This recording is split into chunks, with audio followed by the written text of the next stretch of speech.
Cici loro telu. Oke, kita sampai lagi ya di penggalan kisah di pondok.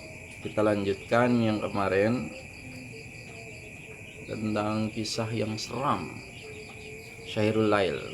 Jadi saya sudah sampai di pos pertama dan muka saya sempat belepotan dan ditertawakan oleh kawan-kawan gudeg saya. Kemudian setelah itu kakak pembina pun melepaskan kami karena kami sudah melaksanakan perintahnya. Kemudian kami harus melaksanakan perintah yang lain dari kakak pembina yang lain gitu ya. Kemudian kami diarahkan ke kakak pembina yang lain, yang saya lihat kakak pembina itu sedang memegang selembar piring juga satu sendok makan. Awalnya saya kira kami mau dikasih makan gitu, tapi ternyata apa? Kakak pembina pun mengarahkan kami untuk memegang tangan kami. Maksudnya antara yang satu dengan yang lain harus saling memegang tangan. Kemudian kakak pembina pun mengarahkan, buktikan kalau kalian memang grup gudeg yang paling kompak. Jangan lepaskan kawan kalian apapun yang terjadi. Sekarang lepaskan slayer kalian masing-masing. Kakak pembina, tolong ikatkan slayer mereka pada mata mereka masing-masing. Kakak pembina pun langsung menutup mata kami satu persatu. Kemudian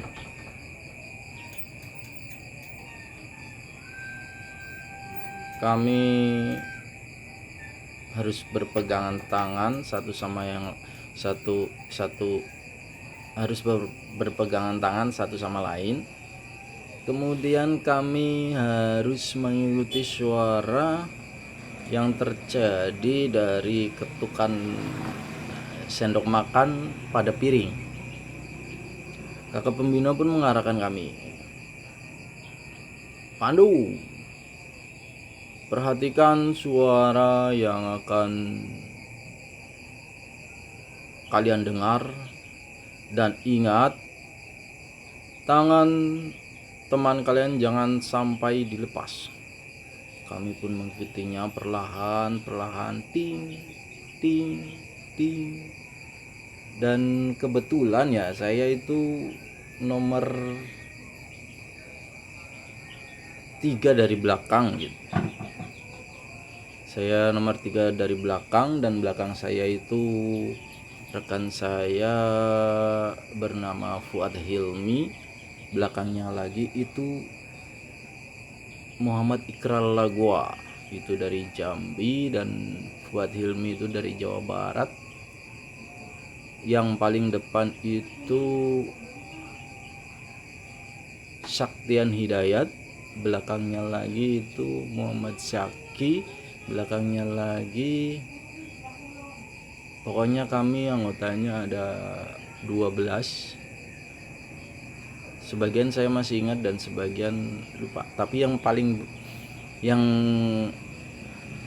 kami masih ingat tentu yang pada kejadian itu sangat istimewa, yaitu baris paling belakang Ikrar Lagowa itu ternyata sepatunya lepas karena kami ternyata dibawa ke selokan, nggak tahu selokan apa itu, karena mata kami pun tertutup. Kami harus mengikuti suara dentingan dari benturan antara sendok makan dan piring. Tiba-tiba kami susah jalan gitu. Ternyata kami dibawa ke selokan yang di sana terdapat lumpur, dan sepatu kami kalau tali sepatunya tidak diikat dengan kencang, maka sepatu kami akan terlepas. Dan betul saja, teman kami Ikrar Lagoa itu yang paling belakang terlepas sepatunya.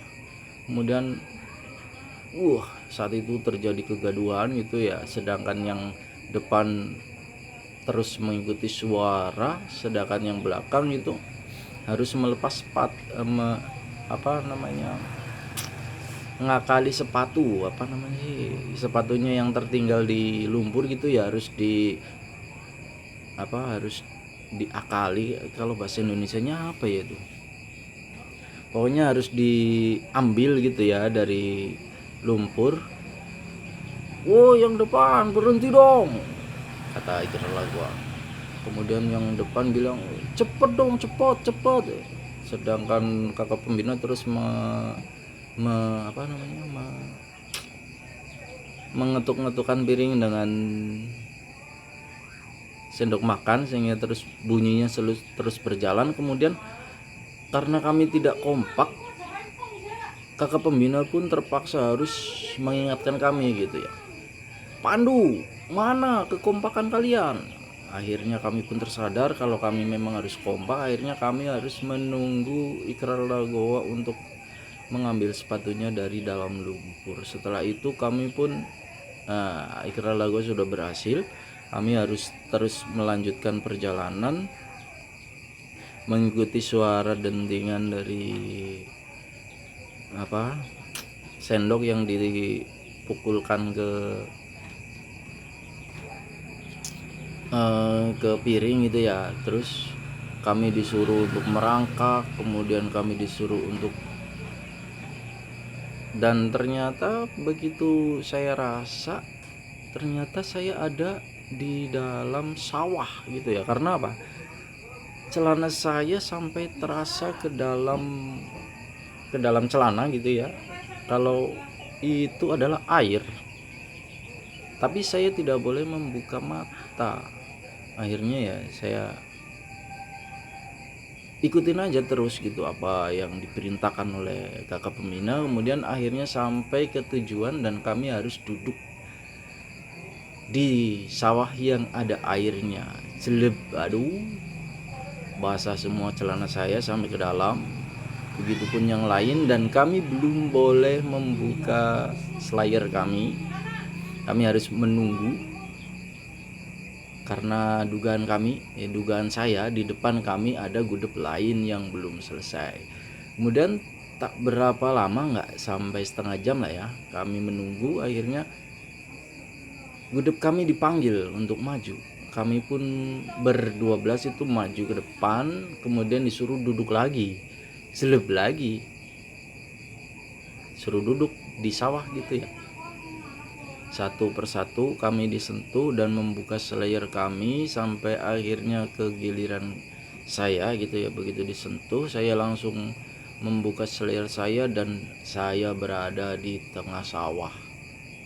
Saya nggak tahu barat, nggak tahu timur, nggak tahu selatan, nggak tahu utara, tapi yang pasti saya tahu bawah dan atas. Nggak lucu ya? Oke, nggak lucu, nggak apa-apa. Kemudian saya diarahkan kakak pembina yang menyentuh saya itu untuk maju ke depan dan meminum sesuatu di dalam gelas. Saya nggak tahu awalnya, tapi begitu saya minum, wow, pahitnya mengalahkan pengkhianatan mantan. lebay, oke.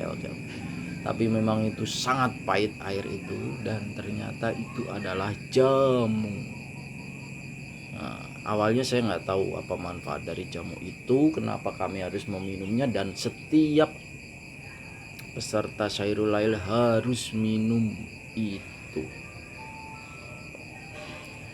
Kemudian kami harus saya bilang karena kami di sini dipisahkan ya. Kami di sini mulai dipisahkan, tidak lagi per grup tapi individu. Saya setelah minum air yang saya rasakan pahit, saya melihat di sekitaran gitu ya, ada peserta lain yang sudah jalan mengikuti arahan dari kakak pembina. Dia menyeberang jembatan yang dibuat oleh kakak pembina. Saya tahu itu jembatan baru dibuat karena tali dari jembatan itu dan tongkat-tongkatnya itu terbuat dari tongkat juga tali temali di Kepanduan ya. Itu karya-karya kakak pembina. Saya tahu itu karena barang-barang itu sudah nggak asing lagi buat kami gitu ya. Begitu saya melewati jembatan itu, karena ternyata itu ada kali itu berarti sungai kecil ya. Iya benar, menyeberangi kali, kemudian kami harus menelusuri kali tersebut. Saya tahu oh ya, ada yang terlewat. Jadi setelah saya meminum jamu, saya harus menyalakan lilin yang sudah kami persiapkan. Di dalam tas kami juga gelas aqua, gelas air mineral gitu ya, yang sudah nggak dipakai. Saya harus bolongin itu gelas aqua untuk melindungi lilin biar tetap menyala gitu ya. Kalian boleh bayangin sendiri ya. Dan dengan satu-satunya alat penerang kami itu, kami harus berjalan menelusuri kali. Jadi kami diberikan jarak sekitaran 50 meter, satu orang 50 meter gitu. Tapi saya berpikir alangkah baiknya kalau saya bersama dengan teman saya yang di depan saya, yang kemungkinan saya sudah kenal, kemungkinan itu adalah dari grup saya. Tapi ternyata apa? Begitu saya berjalan cepat, mungkin sekitaran ada 10 meter lagi saya akan bersama dengan teman saya itu. Tapi ternyata apa? Tiba-tiba dari semak yang gelap ada suara, "Pandu, berhenti, siap!" Saya langsung teriak. Tapi sebelum saya teriak itu, saya sudah berhenti dulu. Berhenti, begitu sudah berhenti saya baru bilang, "Siap!" Kemudian setelah beberapa jauh gitu ya, mungkin sekitaran udah 50 meter jarak saya dengan teman saya yang di depan itu, saya diperbolehkan lagi untuk berjalan. "Pandu, jalan, siap!" Saya jalan tak tak tak tak dengan alat penerangan dari lilin. Kemudian nggak jauh melangkah gitu ya, tiba-tiba saya nggak ngeliat lagi teman saya yang di depan saya itu, karena ternyata di sana teman saya harus mematikan lilinnya. Begitu saya sampai di tempat yang dimana teman saya mematikan lilin, betul saja kakak pembina yang udah sembunyi di semak-semak kembali meneriaki saya, "Pandu, berhenti, siap!" Saya pun meniup belum saya berhenti. Kemudian kakak pembina pun memerintahkan untuk mematikan lilin saya. Saya langsung mematikan lilin itu. Kemudian kakak pembina itu mengomandokan lagi, memerintahkan saya untuk masuk ke dalam hutan. "Pandu, silakan jalan kembali, ikuti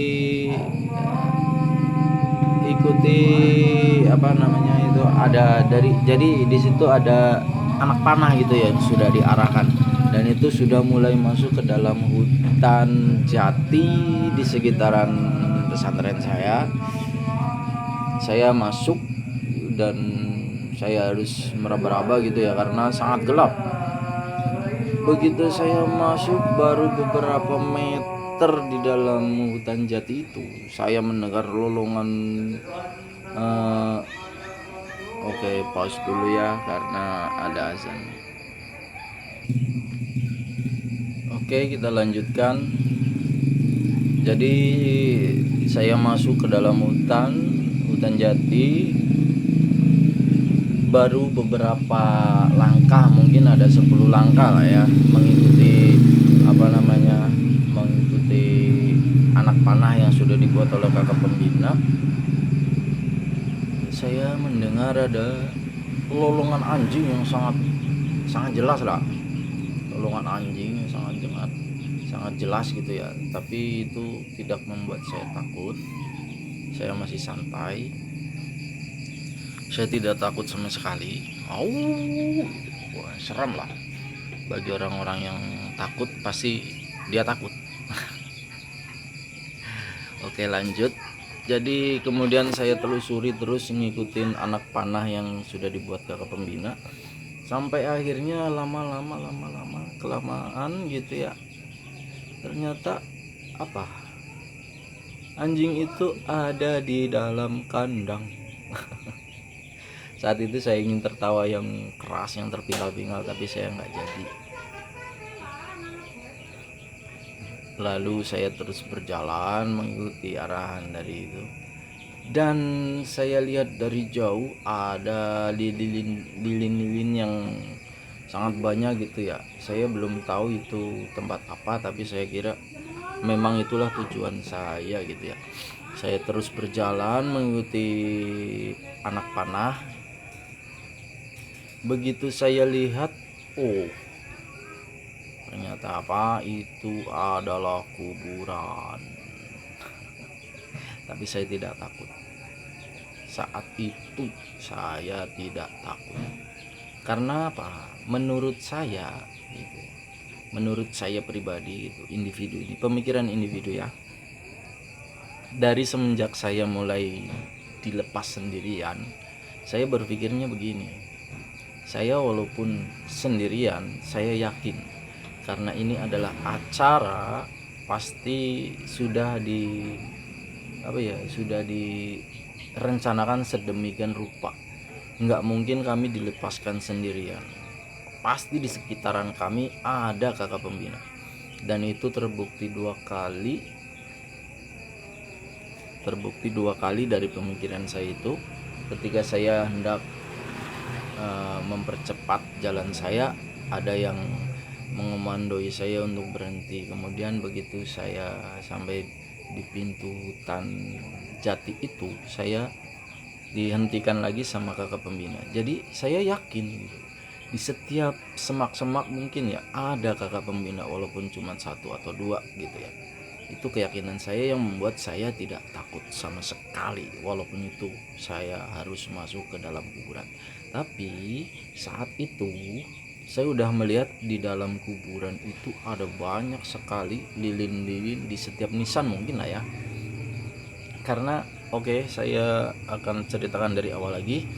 Jadi waktu saya dikumpulkan di satu ruangan ya, setelah kami dari apresiasi yang gagal itu, kami dikumpulkan, kemudian nemtek itu nama kami yang ada di ada yang di dada itu diambil semuanya, dikumpulkan gitu ya, karena informasinya katanya kami tidak jadi Syairul Lail. Kemudian kami tugasnya yaitu masuk kuburan untuk mencari nama kami. Begitu saya sudah lihat, kembali lagi ya, begitu saya lihat di dalam kuburan itu banyak sekali lilin, di setiap nisan ada gitu ya, saya fokusnya ke kuburan. Begitu saya lihat, saya mau cepat-cepat ke sana, tapi saya nggak ngelihat bawah gitu ya. Begitu saya pengen ke saya juga sudah tidak fokus sama anak panah yang dibuatkan oleh kakak pembina, sehingga saya masih fokus ke kuburan. Begitu saya belok, saya masuk got. Itulah karena saya fokus, udah pengen cepet-cepet nyari nama saya gitu ya. Dan di situ ada kakak pembina yang lagi menjaga di situ, dan dia tertawa juga ngelihat saya basah kuyup lagi karena masuk got. Begitu kakak pembina itu melihat, "Woi Pandu, ini jalannya." Nah, dikasih tahu jalannya, ternyata di situ ada jembatan. Saya cuma cengar-cengir waktu itu karena saya malu gitu ya. Begitu saya melewati jembatan itu, wow, ada sebuah kuburan yang masih basah. Kain kafan yang dibuat untuk payung pun masih putih jernih. Tapi saya tidak takut, karena saya sudah membaca hal itu dari semenjak Kak Yudi menceritakan bahwa ada orang meninggal karena bunuh diri di malam itu. Dari situ saya sudah tidak percaya. Saya yakin itu cuman cuman akal-akalan gitu ya. Karena apa? Saya adalah anak teater, saya paham tentang itu, tapi saya tidak cerita dengan kawan-kawan saya, dan saya langsung masuk saja ke dalam kuburan dan mencari nama saya. Ternyata di dalam kuburan itu sudah banyak pandu yang sedang mencari namanya. Begitu saya menemukan, saya mencari gitu ya, belum belum ketemu itu nama saya. Tiba-tiba ada kakak pembina yang nanya, "Teguh, belum ketemu nama kamu?" "Belum kak, coba cari yang di sebelah sana." Wah, bener aja, dalam kuburan bejibun orang kayak gini siapa yang takut? Nah, dan begitu saya dapat nama saya, yes, nama saya ketemu, saya langsung, waktu itu belum, karena nama Teguh di situ ada 3 kalau nggak salah dari anggota yang ikut, yang namanya Teguh itu ada 3, dan itu bermacam-macam gudeg. Jadi begitu saya menemukan nama saya sendiri, saya langsung ambil dan saya langsung keluar. Begitu saya mau keluar dari kuburan itu, tiba-tiba kakak pembina yang sudah menyamar menjadi pocong dia keluar. Jerit. Ha! Saya nggak takut. Dan satu hal lagi, kami keluar dari kuburan nggak sendirian, kami ketemu lagi dengan teman-teman gudeg, dan kami keluar secara rombongan. Begitu kakak pembina yang nyamar jadi pocong itu keluar, jerit, ha gitu ya, kita nggak takut. Lalu apa, kakak pembina itu cuman bilang, "Kalian nggak takut? Ya udah jalan." Setelah itu kami jalan sambil ketawa terpingkal-pingkal. Nggak jauh dari situ, teman-teman dari semua anggota LDK sudah berkumpul di sana, sudah kumpul. Waktu itu kami tidak sesuai lagi dengan gudeg. Kami yang penting datang baris, nggak sesuai dengan gudeg masing-masing gitu ya. Tapi kami yang cowok dengan cowok, yang cewek dengan cewek, itu dikumpulin semuanya. Ternyata kami sudah berhasil melewati rintangan pertama. Kata kakak pembina, kami harus melanjutkan perjalanan dan ini belum apa-apa dibandingkan dengan ujian selanjutnya. Apa yang akan terjadi di ujian selanjutnya, sepertinya saya harus memotong, dan kita akan lanjut di part 3. Di part 3 ini adalah sesuatu yang luar biasa. Besok kita lanjutkan ya. Oke, terima kasih. Assalamualaikum.